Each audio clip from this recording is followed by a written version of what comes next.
Live de hoje vamos falar sobre meios consensuais e disparidade de poder, riscos e cautelas. Muito boa noite. Vamos aguardar aí a entrada do nosso convidado.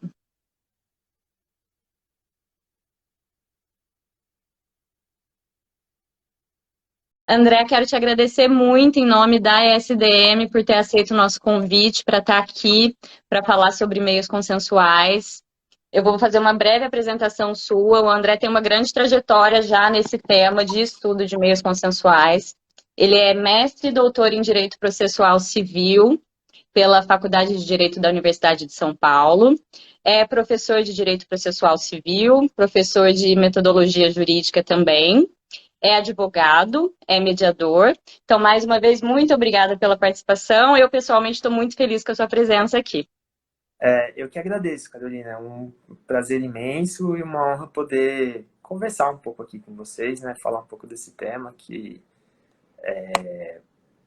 eu já há tantos anos acompanho, estudo, poder trocar uma ideia também com você. E quero, enfim, é um grande prazer, uma grande honra estar aqui com vocês. Obrigada, André. Vamos lá. Então, assim, eu fiquei pensando, né, na nossa live de hoje, me lembrei de uma frase que é muito conhecida de todo mundo que atua no direito. E eu me lembro de ouvir essa frase numa aula de Direito Processual Civil ainda na graduação, que diz assim que antes um mau acordo do que uma boa demanda. E eu fiquei pensando nessa frase, nas várias interpretações possíveis dela e nas reflexões sobre boas formas de acesso à justiça, sobre formas adequadas de acesso à justiça. E eu entendo que as suas pesquisas, especialmente sua tese de doutorado, vai muito nessa linha, né? De repensar as formas de acesso à justiça, seja por que forma for, mas especialmente os meios consensuais, fazer uma releitura desses meios para que seja realmente uma forma adequada, que é o que se busca. Mas para a gente dar início e contextualizar esse tema, eu queria que, a princípio, você explicasse o que se entende por meios consensuais e o que se aponta tradicionalmente como as suas vantagens em relação à solução da justiça estatal, da justiça adjudicada, né, ali do Poder Judiciário, da sentença. Então, explicar para a gente isso, os princípios, as regras, o que que orienta esses meios consensuais. Pois é, pois não. Bom, por meios consensuais, a gente entende os meios de solução de conflitos, nos quais são as próprias partes em conjunto que atingem a solução, né? A gente chama então de meio autocompositivo, né? Porque é uma autocomposição entre as partes, são elas que dão a solução, em oposição ao meio heterocompositivo, que é um terceiro que traz para elas a solução, ou assim, se a gente estiver falando de atividade jurisdicional, né? O terceiro que impõe as partes à solução. Então, o que interessa mais do ponto de vista jurídico, né, são os meios consensuais que envolvem normalmente um terceiro imparcial, né, que se situa, auxilia as partes a se comunicarem e a atingir em algumas situações, né, atingir uma solução para a disputa que está sendo colocada. Note, Carolina, que eu já coloquei um terceiro imparcial, né, porque a imparcialidade desse terceiro participante do meio consensual, ela é da própria, do próprio conceito, né, de meio consensual, especialmente das espécies mais conhecidas hoje, que são a conciliação e a mediação. Tá? A gente tem uma discussão também se a gente poderia enquadrar a negociação direta entre as partes como um meio consensual. É sim uma forma de autocomposição, claro, negociação direta desintermediada entre as partes, né? Mas o objeto de estudo que nos interessa mais é o da conciliação, da mediação, porque é o que está mais institucionalizado, né?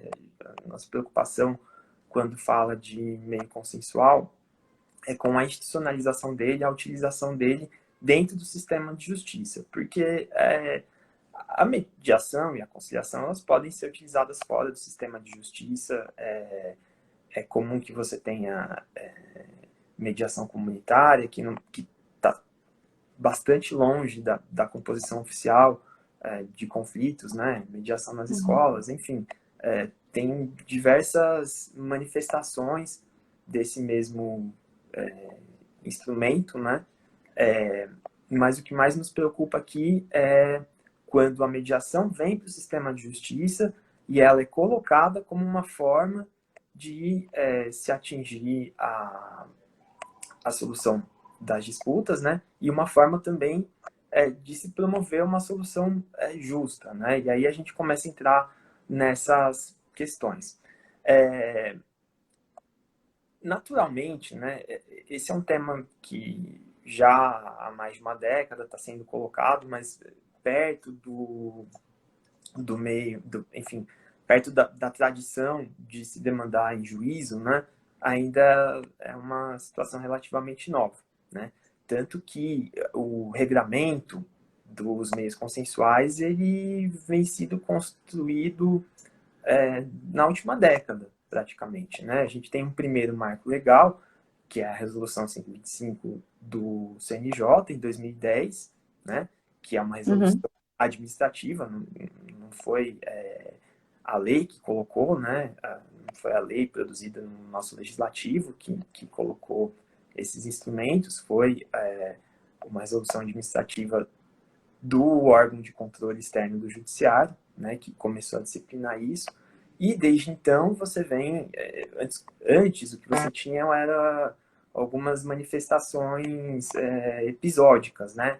De menções episódicas à conciliação e à mediação no Código de Processo Civil antigo, em algumas leis trabalhistas, em algumas leis esparsas havia menção, mas você não tinha uma sistematização do assunto e você não tinha um regramento claro sobre o que eram esses meios, quais eram as regras que informavam esses meios, quais eram os princípios que deveriam ser observados quando esses meios iam ser utilizados dentro do sistema de justiça, né?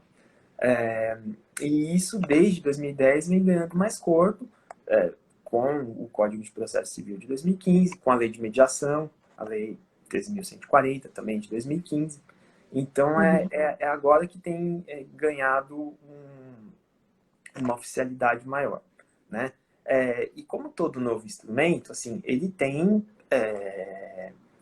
foi recebido com bastante entusiasmo, especialmente no âmbito do judiciário, né?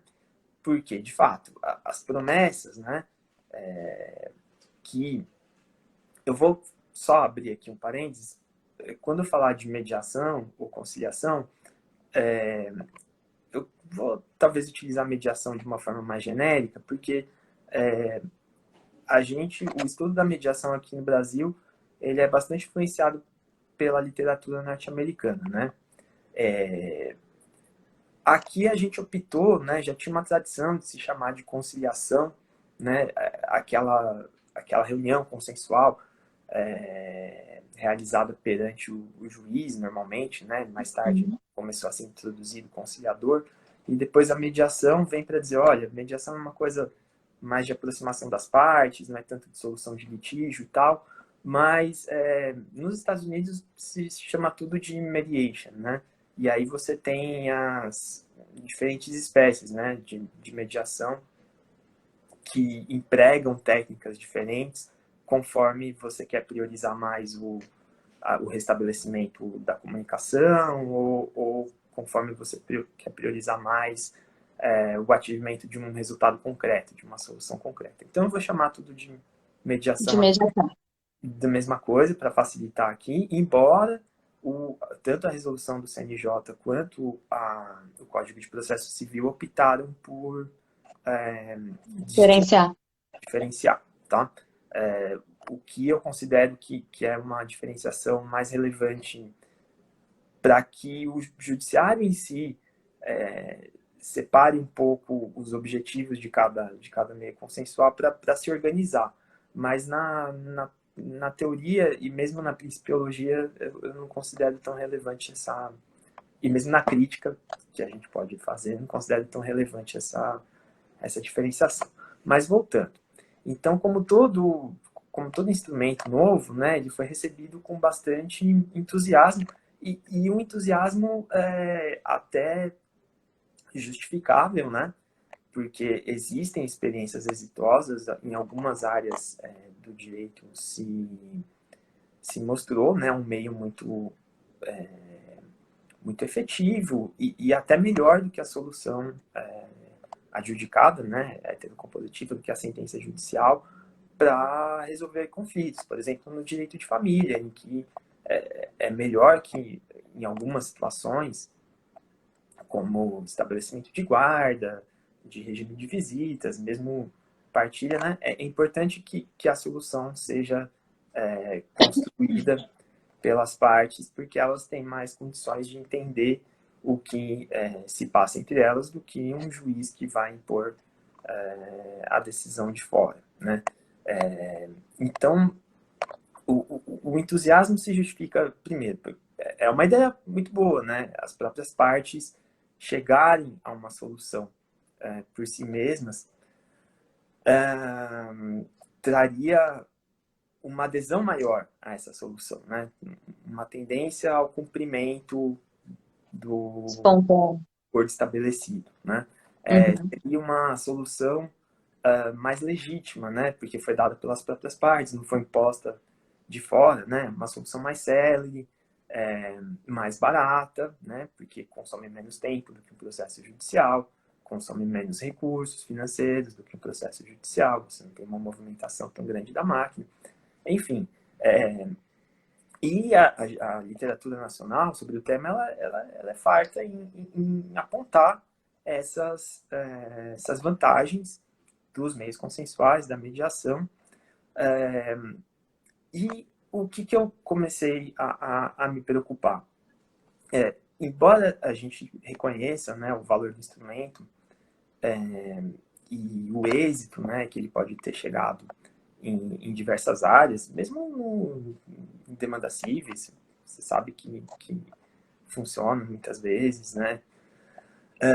Embora isso tenha acontecido, algumas situações começaram a me preocupar e eu me voltei a essas no meu estudo, inicialmente no mestrado, que eu estudei especificamente os meios consensuais operados pela administração pública, e depois no doutorado eu comecei a me preocupar um pouco é, com essas situações, né, justamente em que você tem um grande desnível de poder entre as partes envolvidas, né, num procedimento consensual, e quando você tem esse desnível de poder, a tendência é que uma parte dite os rumos daquele procedimento, né, e outra parte acate, né, isso é uma coisa observável, né, Uhum. e aí a preocupação que a gente tem é justamente essa. Se ao submeter indiscriminadamente esse tipo de relação a um meio consensual, né, se você não vai estar, de repente, fazendo uma distribuição de justiça pior do que você faria fora do meio consensual, por uma sentença, né, produzida em contraditório, com uma aplicação da lei, né, que Eu acho que, só te interromper brevemente, nesse ponto acho que entra aquele conceito de vulnerabilidade processual, né? Que dentro do processo tem aplicação, tem algumas formas de se buscar restabelecer esse equilíbrio entre as partes, algumas formas instituídas em lei para que haja um equilíbrio, né? E eu queria então te ouvir um pouco sobre esse conceito de vulnerabilidade processual como um critério para adequação, já é um critério para adequação procedimental no processo, e a sua opinião, então, como é que seria possível, e se seria possível, a adaptação desse critério de vulnerabilidade processual para dentro dos meios consensuais, né? Eu acho que é um assunto que você trata bastante também. legal. Bom, só para esmiuçar um pouquinho mais, esse conceito de vulnerabilidade processual, ele quem desenvolveu bem isso também numa tese de doutorado foi a professora Fernanda Tartucci, né? E, em síntese, a ideia desse conceito é que situações próprias do litigante, né, intrínsecas dele, né? Então, por exemplo, uma vulnerabilidade econômica ou uma vulnerabilidade técnica, de desconhecimento jurídico, de barreiras sociais, de acesso à justiça, interfira negativamente no desempenho desse litigante perante o outro, né? Prejudicando mesmo a defesa do direito dele, né? Do exercício contraditório e do direito dele em juízo. Então, as preocupações são sempre... Então, a vulnerabilidade ela vem como critério para você fazer diferenciações nas regras procedimentais em favor de uma pessoa que, por essas condições, possa experimentar alguma vantagem. Então, você tem gratuidade para quem não pode pagar, né?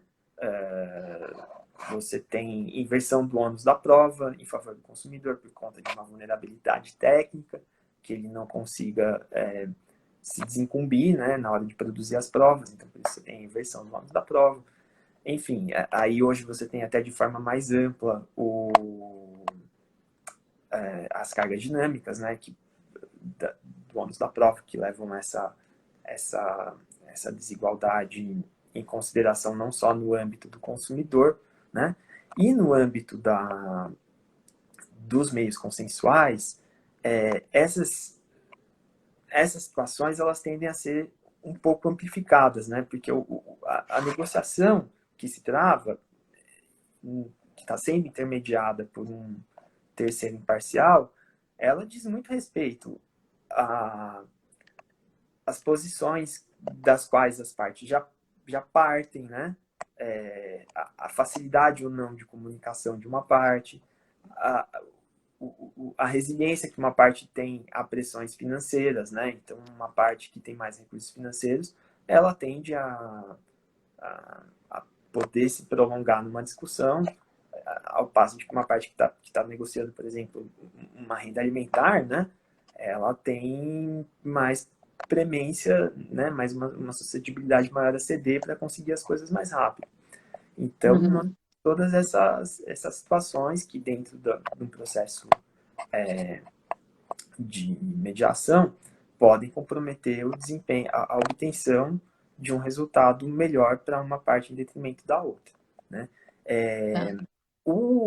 Tem um autor que a gente estuda bastante quando vai falar em crítica aos meios consensuais, que é o Owen Fisk, que é um autor norte-americano, que ele escreveu um artigo de nome muito interessante, chama Contra o Acordo, né? E ele escreveu lá na passagem, na década de 70, esse artigo, e era justamente os Estados Unidos estavam passando por um período de bastante euforia em relação a esses instrumentos consensuais, né? E aí ele faz esse trabalho, há alguns anos atrás, né? Algumas décadas atrás, ele faz um ensaio, né? Não tem base empírica, não tem nada, mas que é um ensaio importante para estabelecer alguns pontos de crítica aos meios consensuais, que eu acho que, assim, na visão dele, era uma desconstrução completa, né? Era assim, olha, vamos abandonar essa política de consenso e vamos confiar totalmente na adjudicação, né? Na sentença judicial. E que depois se mostrou uma coisa que também é um pouco extrema, mas que coloca pontos importantes para a gente construir críticas e para a gente entender mais sobre onde o meio consensual é adequado e de que formas ele tem que operar para gerar, de fato, soluções mais justas. E uma das questões que ele coloca é justamente o fato de que num procedimento de mediação, de conciliação, o resultado não está necessariamente atrelado à lei, né? A lei pode até estar do lado de uma das partes, mas o resultado vai se dar a partir da negociação entre elas, do resultado da negociação entre elas. Isso pode ser interessante, porque, né, quando as partes estão em igualdade de condições, elas podem estabelecer, elas podem não gostar, né, da solução que a lei dá para o caso e estabelecer uma solução diferente. Quando você tem uma parte vulnerável que tem um direito reconhecido em lei, né, que senta para negociar com uma parte de poder maior, a tendência dessa negociação é que a parte mais vulnerável vá aos poucos abrindo mão de parcelas, né, do seu direito, ou abrindo mão de discutir mesmo, né? Eu acho que o processo de negociação, você pode apurar se ele está sendo equilibrado não só pelo resultado, mas pelas próprias regras que são estabelecidas. Como a mediação e conciliação é um processo flexível, né? Não existe um código, né? Não existem etapas rígidas, não existem etapas necessárias, regras que você tem que seguir, não existe um momento certo para o mediador fazer uma coisa ou outra, né? Como isso acontece, o processo também é flexível, né? E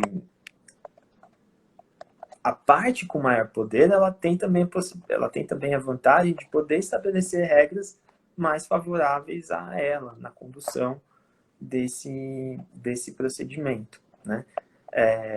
Então, o ONFIS fala, olha, ele é muito cético em relação à capacidade dos procedimentos consensuais em estabelecerem um efetivo equilíbrio entre as partes, ao passo de que no processo judicial você teria a figura do juiz capaz de impor, né, as regras legais que já consideram essa vulnerabilidade, né, e ao mesmo tempo ele tem poder de conduzir, né, as partes para um comportamento ou para outro, né, e julgar o comportamento das partes, né, passo que o mediador, o conciliador não tem. Então ele tem esse ceticismo. Embora, digo de novo, porque é um pensamento um pouco mais extremo, porque ele também está confiando de que o juiz vai fazer isso, né? De que no judiciário isso vai acontecer, o juiz vai ter essa preocupação de permitir que as duas partes, mesmo em situação de desigualdade, elas performem do mesmo jeito ou que os erros de performance sejam corrigidos por atuação do judiciário. Essa é uma... Deixa eu ler um comentário aqui, André, rapidamente interromper. A doutora Patrícia, que é uma colega lá da PGM, que coordena a Câmara de Mediação e Conciliação da PGM Porto Alegre, faz aqui um comentário sobre o que você está dizendo, de que o mediador deve se assegurar de que os mediandos tenham equilíbrio de representação, né? Exatamente. Então, se um mediando está acompanhado por advogado, outro mediando também tem que estar, né? Uma coisa que está eu ia até comentar recentemente, acho que essa semana, né, nós comentamos que o Tribunal de Justiça do Estado de São Paulo acabou anulando um acordo feito no Sejusc, porque um dos mediandos estava sem advogado, o outro mediando não estava presente, só se fez representar através de advogado. Só que eles chegaram a um acordo, mas posteriormente essa parte que não estava representada entrou com recurso, salvo engano, um agravo, para anulação, justamente com base nessa disparidade, por não conseguir acessar, né, não ter capacidade de acessar as questões técnicas que estavam sendo debatidas ali. E isso acabou gerando uma nulidade com base mesmo no que determina a lei de mediação, né? Exatamente. Porque aí você teve um erro de processo, né? Assim, por mais que a gente não fale em processo de mediação, a gente fala em um devido processo legal mínimo nos meios consensuais. Eu acho que esse é um aspecto importante que a gente ainda não tinha falado, que embora o procedimento seja flexível e as partes possam preencher todas as lacunas com as suas próprias regras, um devido processo legal mínimo tem que ser observado, né? Então essa regra da lei de mediação faz parte desse corolário de devido processo. Outra coisa que é muito importante, a imparcialidade do mediador, né? Você não vai chegar num resultado procedimentalmente justo, né, se o mediador for tendencioso, né? Se ele tiver inclinado a... imagina num contexto de disparidade de forças entre as partes, né? E o mediador tendente, né, a uma das partes, inclusive é mais forte. Então, mediando o que é mais vulnerável, ele está bastante comprometido no desempenho, né, daquele procedimento, em conseguir tirar daquele procedimento um, um resultado bom para ele, né? Então, eu acho que esse é um aspecto importante. A lei de mediação, ela coloca alguns princípios básicos, né, que fariam parte desse devido processo legal. E aí, Carolina, eu acho que uma coisa interessante é a gente pensar assim, esses princípios eles têm que ser observados na condução, numa perspectiva individual, né? Então, na condução de um procedimento de mediação específico, que foi colocado lá para aquele mediador conduzir, né? Mas ele tem que ser colocado, eles têm que ser colocados também numa perspectiva sistêmica, porque hoje em dia, mais e mais, você vê surgir programas consensuais, né? Não só programas judiciais, como extrajudiciais também, que reúnem para a solução casos que estão unidos por algum critério, né? Então, vou fazer aqui um programa de mediação. Eu mesmo sou mediador num programa de mediação empresarial de micro e pequenas empresas com discussões entre si, né? Entre micro e pequenas empresas com micro e pequenas empresas, ou possivelmente também micro e pequenas empresas com empresas de porte médio. Então, cada vez mais você vê proliferar esse tipo de programa. E esses programas, eles, enfim, são criados, podem ser criados no judiciário, podem ser criados no âmbito de outra instituição de justiça, Ministério Público, Defensoria Pública, como podem ser criados também por iniciativa de algum grupo que quer estabelecer uma forma diferenciada aí de resolução de conflitos que estão envolvidos. Um exemplo que eu estudei bastante a fundo foi o programa de indenização mediada da Fundação Renova, que é a Fundação Renova. A Fundação Renova foi uma fundação criada pela Samarco Mineração, né, que é uma subsidiária, na verdade uma empresa controlada pela Vale e por uma mineradora estrangeira que é a BHP Billiton. Essa fundação foi criada justamente naquele contexto do rompimento da barragem do Fundão, que teve o desastre lá de Mariana. Mariana. Exatamente. Foi criada para gerir os programas socioeconômicos de reparação daqueles danos. E dentre esses programas socioeconômicos, estava justamente o programa de indenização mediada, que era um programa chamado de mediação, instituído pela própria, no caso, instituído pela Fundação Renova, mas a mantenedora da fundação era a Samarco, né? Então, instituído por uma das partes envolvidas, para chamar os atingidos, né? Quando a gente fala em desastre ambiental, a gente chama essa vítima de atingido, né? Atingido pelo desastre ambiental. Em chamar esses atingidos pelo desastre do rompimento da barragem para negociar com a Samarco as indenizações de danos materiais e morais que eles poderiam ter sofrido. Então, essa fundação instalou vários escritórios nos municípios que foram atingidos pelo rompimento da barragem, e aí se deram as mediações para indenização desse pessoal, desses atingidos. Esse exemplo é bastante interessante, porque você teve uma discussão muito profunda sobre esse programa em vista da aplicação dos princípios da mediação, não em cada mediação que é exercida, mas no próprio desenho que foi feito para o programa, né? Então, questionava-se, por exemplo, não a imparcialidade, né? Esse programa era um pouco complicado, tanto que ele teve que ser reformulado depois de uma atuação do Ministério Público, da Defensoria Pública, mas no começo ele era ele era bastante criticado por sua parcialidade. Não pela parcialidade do mediador que ia atuar em cada mediação, embora também... Pelo desenho em si. Exatamente, era uma questão de parcialidade do próprio desenho da mediação, que era como, né? A Samarco estabeleceu, né? Fez algumas pesquisas lá nas regiões e estabeleceu quais seriam os danos indenizáveis, né? E como que seria a forma de apuração desses danos.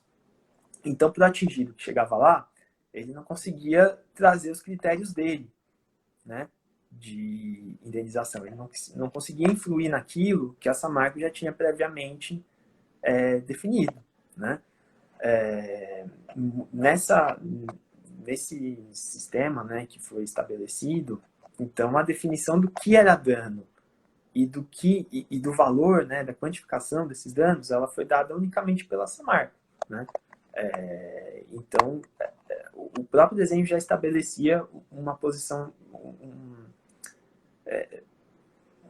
um sistema parcial, no qual a solução já é dada previamente por uma das partes, né? Então, Uma disparidade, né? exatamente, se questionava justamente, bom, mas isso aqui é mediação, então? Porque o atingido não consegue, né, influir aqui, participar, né, da solução, né? Aquela vantagem que se fala muito da mediação, de que são as próprias partes que constroem a solução, então, portanto, elas que teriam, a solução teria mais legitimidade por ser, né, construído pelas próprias partes, enfim, isso se perde, né, num sistema como esse, em que não foi dado a voz à demanda do atingido, né. Tudo bem, o mediador pode dar a voz à demanda do atingido, atuar de forma imparcial na sessão de mediação realizada? Pode, mas isso não vai ter uma influência no resultado daquela mediação, né? Então, aí, o que se criticou foi a parcialidade do próprio sistema. E não era um sistema que estava sendo desenvolvido à margem do que estava acontecendo judicialmente, né? Era um sistema de mediação que a todo momento se comunicava com o que estava acontecendo judicialmente, né? Claro, os juízes... pois é. A gente falou sobre isso exatamente. Acho que a gente tem uma introdução aí. Então, depois ele foi reformulado. Depois de sofrer essas críticas, o regramento desse sistema ele foi reformulado, porque ele foi bastante atacado por a Defensoria Pública. A Defensoria Pública não quis participar inicialmente desse programa de indenização, né, por entender que ele não considerava as demandas dos atingidos, né, o estabelecimento unilateral das questões. Existia problemas nos termos de adesão, que foram questionados judicialmente também. Então, depois de um tempo, ele acabou sendo reformulado pela atuação de outras instituições de justiça às quais eram levadas, né, as críticas ao programa, e aí ele incorporou algumas outras soluções que seriam interessantes, inclusive envolver mais as comunidades na definição dessa matriz de danos, né? Mas esse foi um programa bastante questionado pela parcialidade. E isso é só para dar um exemplo do que a gente estava falando, que você tem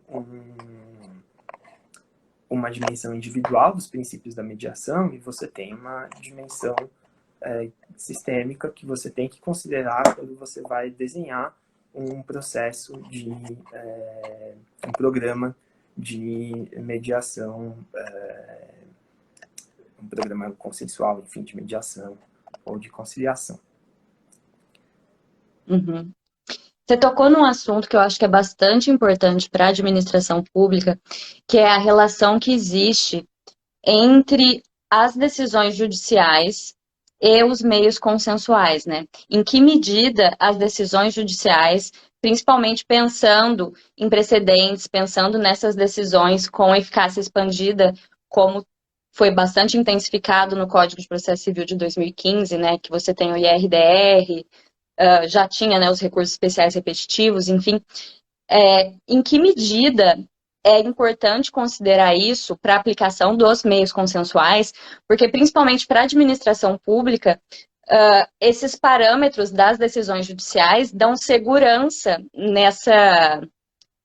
nos acordos, né? Nesses consensos. Então, em que medida a gente pode estabelecer essa relação entre decisões judiciais como parâmetros para meios consensuais e essa questão da participação, né? Da influência das pessoas que vão se valer dos meios consensuais na formação desses parâmetros judiciais. Eu não sei se eu me fiz entender muito bem. Não, tá entendido. Então eu vou falar um pouquinho sobre essa relação. Uma outra crítica do Owen Fis era no sentido que, talvez traduzindo mais do que a gente entende de processo no Brasil, era o seguinte: olha, o meio consensual, ele não tem a capacidade de fazer se aplicar a lei, né? Por aquilo que a gente tinha falado no começo, ele tem a decisão livre entre as partes.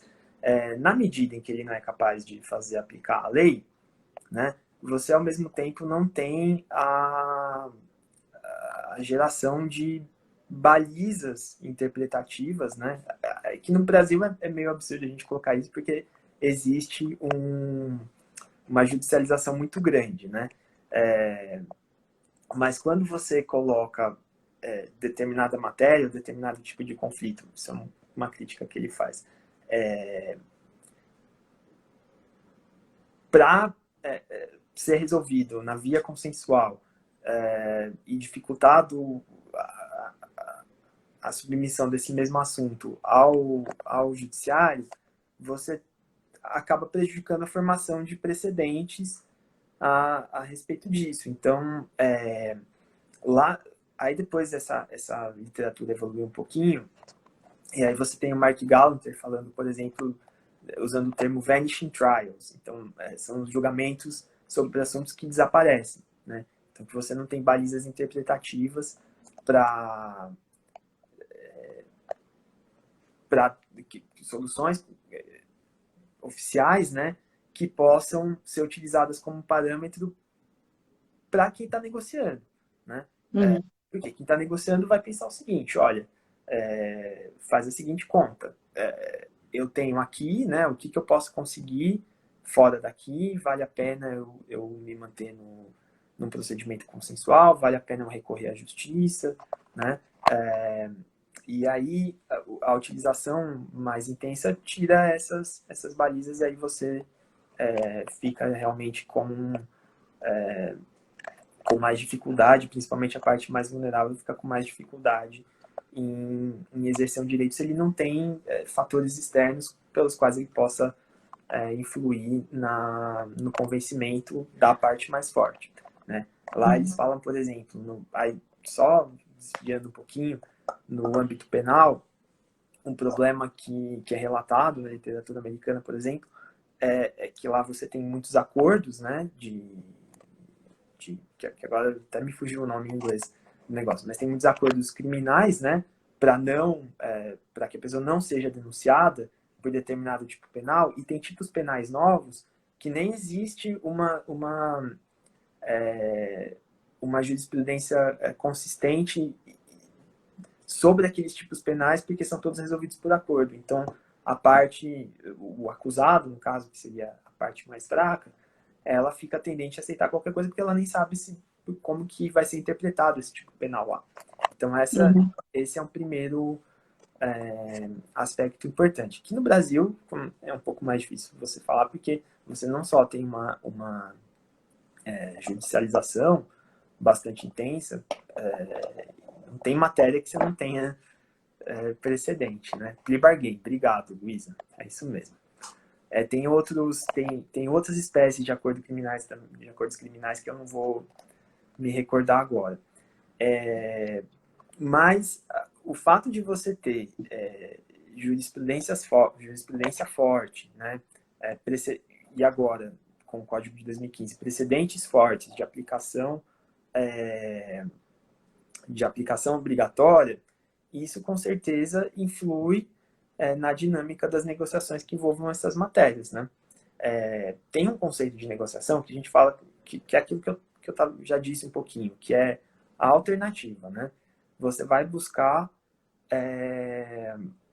você vai aceitar uma solução consensual se ela for melhor pelos seus critérios do que a alternativa àquela solução consensual. Ou seja, nesse caso aqui, a pessoa que está negociando é mais tendente a aceitar a negociação se para ela for mais vantajosa do que ele vai conseguir no judiciário em termos de tempo, ou em termos de valor e tal.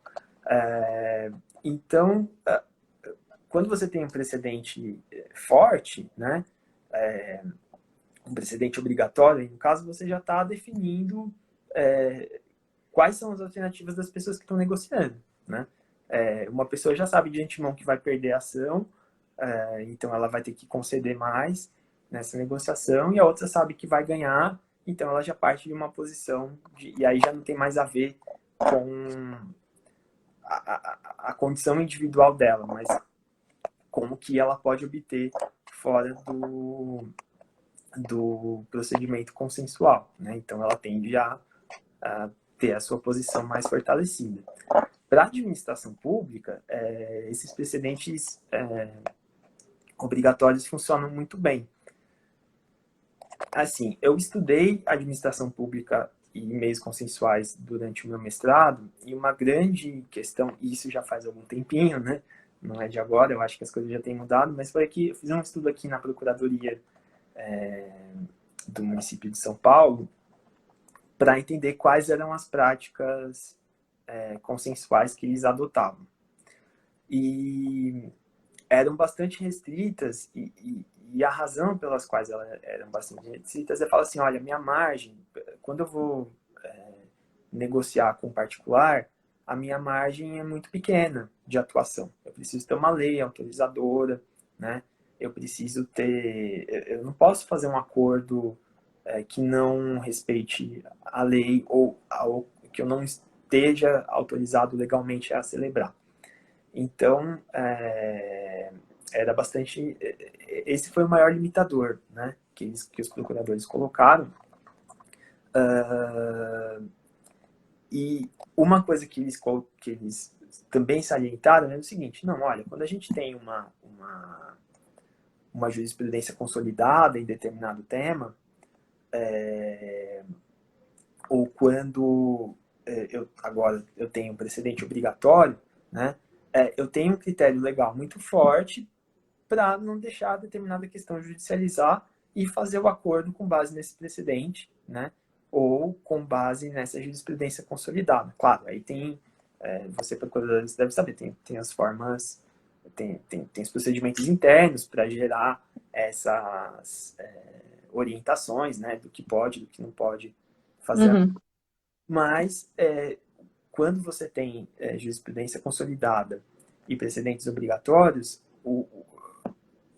o agente público se sente mais calçado, né, na sua responsabilidade em realizar um acordo que esteja balizado por aquele precedente obrigatório. Foi essa a conclusão.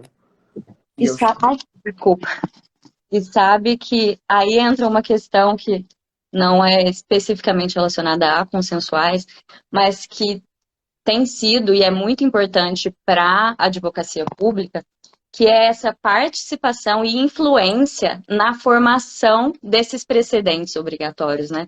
Como isso é importante, que as advocacias, que as procuradorias estejam preparadas para influírem e para participarem de modo tempestivo e efetivo na formação desses precedentes, seja no IRDR, seja num recurso especial repetitivo, em que o paradigma não necessariamente, o recurso selecionado não necessariamente vai ser de determinada procuradoria, mas em se pensar em mecanismos para participação, para que exista realmente uma efetividade ali de contraditório também na formação desses precedentes que depois vão ter efeitos que vão para além do processo, né? Vão influir, por exemplo, nesses parâmetros que são adotados nos meios consensuais.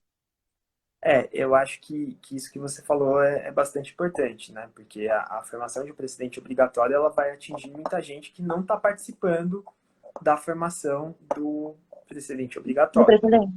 É. E aí, eu acho que tem muitos estudos bons hoje em dia que se voltam justamente para como você incrementa a participação de vários interesses, né? E de vários de diferentes interesses, de diferentes grupos na formação desses precedentes.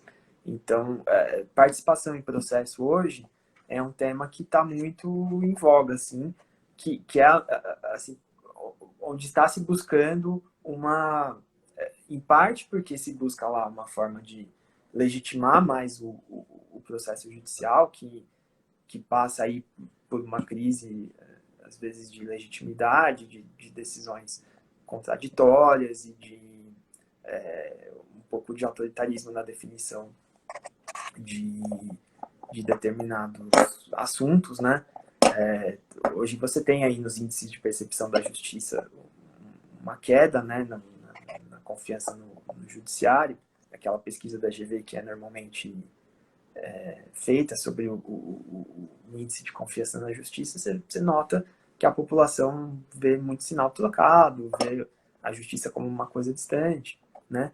Então, a participação no processo, ela tem sido estudada, né? As formas de fomentar a participação têm sido estudadas não só por conta desse fenômeno, né? De um pouco de desconfiança no Poder Judiciário, mas também como uma necessidade que é colocada agora pela existência dessas novas figuras, né? De RDR, de recursos repetitivos, né? Que vão atingir diversas pessoas que não estão presentes. Então, nesse tema, aí voltando um pouquinho no nosso Marco, tem uma coisa muito interessante, que eu estudei junto com duas colegas também, que é a Maria Cecília Asperti e a Bruna Braga, da Silveira, que foram os RDRs também no rompimento da barragem do Fundão, né? Onde a Samarco, que é o litigante que a gente chama de repetitivo, né? Que é o que está em várias ações semelhantes ao mesmo tempo, ela buscou pelo instrumento do IRDR, circunscrever algumas teses favoráveis para ela, né? Então ela suscitou os IRDRs em algumas questões repetitivas para tentar emplacar algumas teses favoráveis a ela. E esses IRDRs, eles foram conduzidos no primeiro momento com muito pouca participação, muito pouca possibilidade de participação de um representante do litigante eventual. O litigante eventual é aquele que está só episodicamente lá, né? Que não é essa marca que está em todas, é o atingido que é fragmentado, né? É o litigante fragmentado. Então, esses RDRs, eles tiveram essa condução restritiva da participação, até que algumas decisões e até pela mudança quando o STJ começou a falar em formas de participação, e aí o Tribunal de Justiça de Minas Gerais começou a ter que adequar e admitir, por exemplo, o ingresso da Defensoria Pública não só não como representante do vulnerável, da parte, né? Mas como alguém que estaria lá para colocar os argumentos pelo lado dos atingidos, né? Que normalmente são pessoas, nesse caso aí, normalmente são pessoas economicamente vulneráveis, enfim. Esse também é um caso interessante de você ver como a participação dessas pessoas ausentes é importante para que você tenha um resultado justo, talvez não do ponto de vista material, mas do ponto de vista processual. Procedimental. Uma justiça procedimental, né? que, enfim, André, é no que o sistema está apostando, né? Até para melhorar a justiça material das decisões. procedimento e substância também. É, a gente está se encaminhando para os minutos finais. Eu gostaria de ler uma pergunta aqui de uma colega também, a doutora Vanesca Prestes, que chegou aqui para mim. Ah, pronto.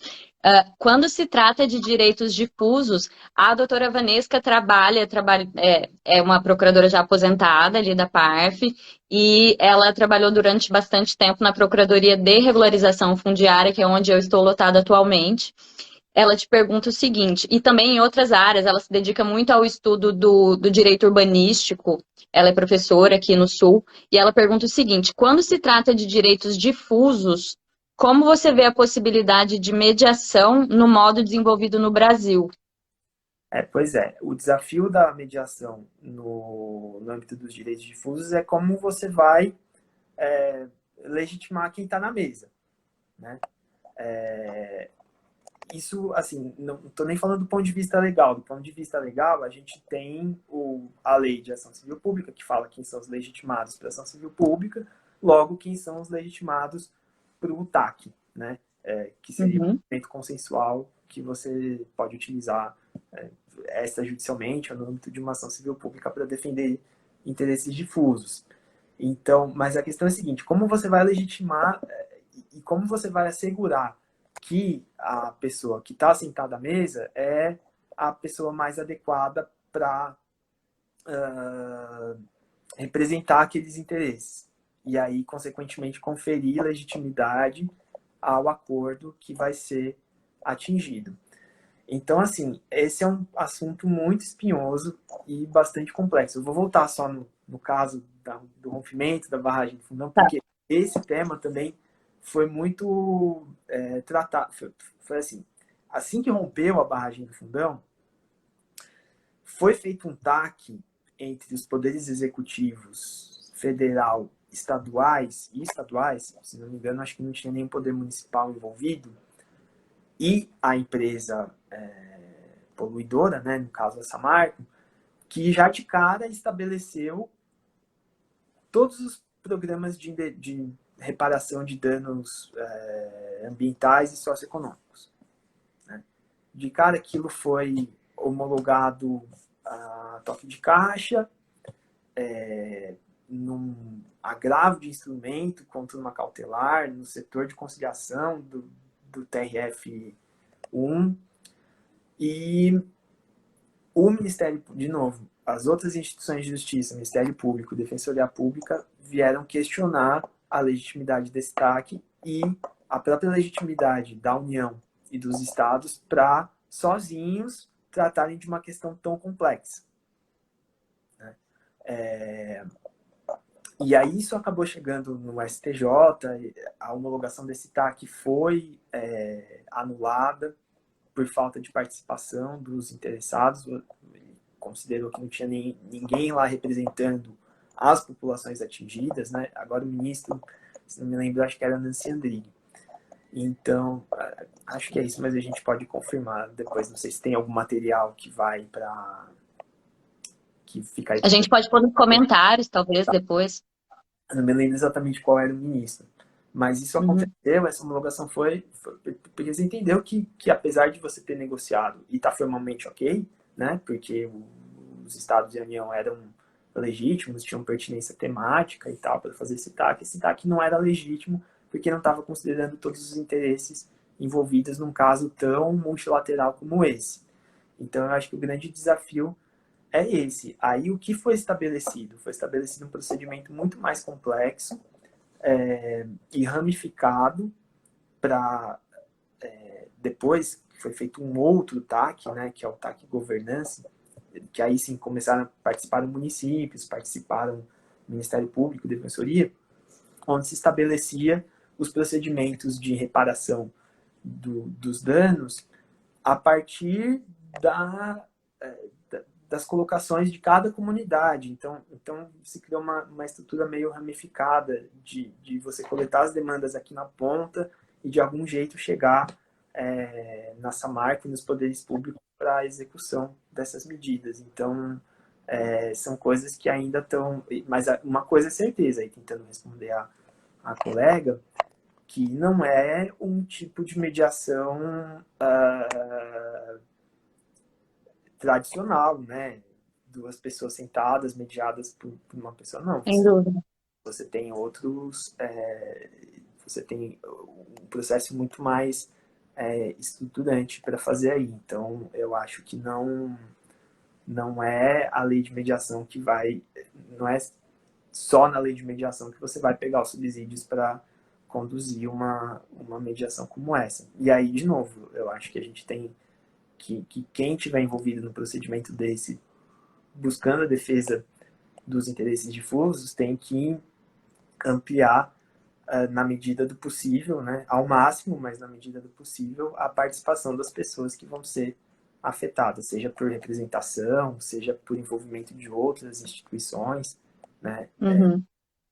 que não sejam só... Ali, aqui em Porto Alegre, existe no Sejusc um grupo de trabalho de conflitos fundiários que eu acompanho, que é uma iniciativa bastante interessante e profícua aqui do TJ, e eu vejo isso. Quando existe uma participação e uma representação efetiva de todos os atores envolvidos, então ali a gente sempre tem a participação do Ministério Público, da Defensoria Pública, da Procuradoria do município, às vezes também o pessoal do Estado, e muitas vezes temos a participação dos moradores, dos interessados naquela regularização, e às vezes eles estão organizados, estão representados através de advogado, de procurador, às vezes não. O que a gente vê é que quando existe essa representação, essa organização, para que exista uma voz e uma explicação realmente do que está acontecendo ali, as coisas começam a andar melhor. Então, justamente por essa questão de estruturação do litígio, né? De dizer quem precisa sentar, quem precisa ser ouvido para decidir aquilo. Claro, as partes ali, os moradores, o interesse primordial deles é resolver essa questão individual de moradia. Mas nós lidamos também com questões ambientais, lidamos com tudo que envolve a regularização, que vai abordar todas essas medidas, né? Medidas urbanísticas, medidas ambientais. Então, sem dúvida, quando se trata de interesses difusos, a complexidade é maior, porque você tem mais atores envolvidos e também em razão da titularidade do bem que se tá tratando ali, que é aquilo, não é um bem negociável entre A e B, né? Exatamente. Agora, só ainda voltando um pouquinho na questão, se quiser uma referência de literatura, tem propostas concretas para esse tipo de, de mediação no livro da professora Luciane Moessa de Souza. Agora eu me lembrei. Ela destrincha isso muito bem. Se vocês procurarem aí, tem a tese de doutorado, inclusive, dela, onde ela coloca algumas propostas para esse tipo de atuação. Ela vai falar justamente da necessidade de se assegurar que todos estejam lá representados. Não só por uma questão de legitimidade, mas muitas vezes também por uma questão prática, né? Se você não combinar com todo mundo que está envolvido, Não vai resolver. às vezes você chega numa decisão que vai travar num ponto. A execução dela vai travar em determinado ponto, Vai porque ser um gargalo. aquele grupo envolvido, que era necessário não só atender o interesse dele, mas ele também é necessário para você executar a solução que foi dada no compromisso aí assumido. É isso. Bom, André, a gente já até ultrapassou um pouquinho o tempo. Eu quero te agradecer muito pela participação, pelo debate, vários pontos que foram levantados aí nesse tema, que precisam ser debatidos para aquilo, para que a gente possa cada vez mais aperfeiçoar essas portas de acesso à justiça, para se chegar realmente à ordem jurídica justa. Então, quero te agradecer muito e dizer que foi um prazer estar aqui. Estamos sempre de portas abertas para recebê-lo. Já quero o próximo convite, estou ansioso pelo próximo convite aqui. Ah, sim. A gente está até pensando já em alguma coisa na linha de ação civil pública, comentei com você. Já comentei também, vou até adiantar aqui, já comentei com o professor Rodolfo sobre isso. Então, estamos organizando aí, se puder contar com a sua participação para esse webinar também vai ser um prazer. Com todo prazer. E obrigado a todo mundo que participou também, obrigado pelas questões que foram encaminhadas aí. Eu acho que assim não é uma coisa a se pensar, né? O objetivo mesmo da gente colocar esse tema é para que a gente reflita, né, e não em como aprimorar esses meios e não entender que eles são a priori são a grande panaceia para todas as questões ou que eles são bons a princípio. Depende muito de como a gente pensa e de como a gente está considerando todos os envolvidos nessas disputas. Eu acho que a mensagem é um pouquinho essa. É refletir sobre como melhorar. Tá ótimo. Muito obrigada, André. Boa noite a todos. Vou encerrar por aqui a live. Obrigada, até. Tchau, tchau. Tchau.